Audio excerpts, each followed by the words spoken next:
Many homeowners undertake the task of gardening or small-scale farming as a hobby to get fresh-grown produce and possibly save money over buying food at the supermarket.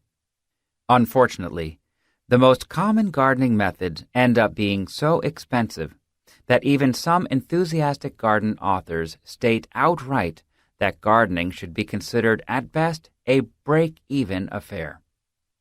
Looking at the most common gardening methods, such authors are absolutely correct. Common gardening methods are considerably more expensive than they need to be because they were originally designed to benefit from the economies of scale of corporate agribusiness. When home gardeners try to use these methods on a smaller scale, it's a miracle if they break even over a several-year period, and it is more likely they will lose money. The cost of tillers, watering equipment, large quantities of water, transplants, seeds, fertilizers, and insecticides adds up pretty quickly.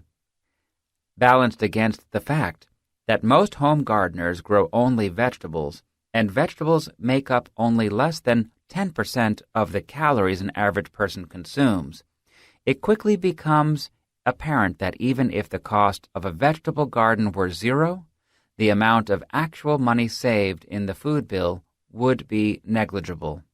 For example, if the total economic value of the vegetables collected from the garden in a single season amounted to about $350, and the vegetables could be produced for free, the economic benefit would amount to only $7 per week when divided over the year. The solution to this problem is to both cut costs and increase the value of the end product. This can be accomplished by growing your own seedlings from open-pollinated plant varieties, so you can save the seeds and avoid the expense of buying both transplants and seeds, using intensive gardening techniques that use less land, conscientiously composting to reduce the need for fertilizers, and growing calorie-dense crops that will supply a higher proportion of the household's caloric intake. Using this combination, the economic equation will balance in favor of the gardener instead of the garden supply store, and it becomes quite possible to supply all of a family's food except meat from a relatively small garden.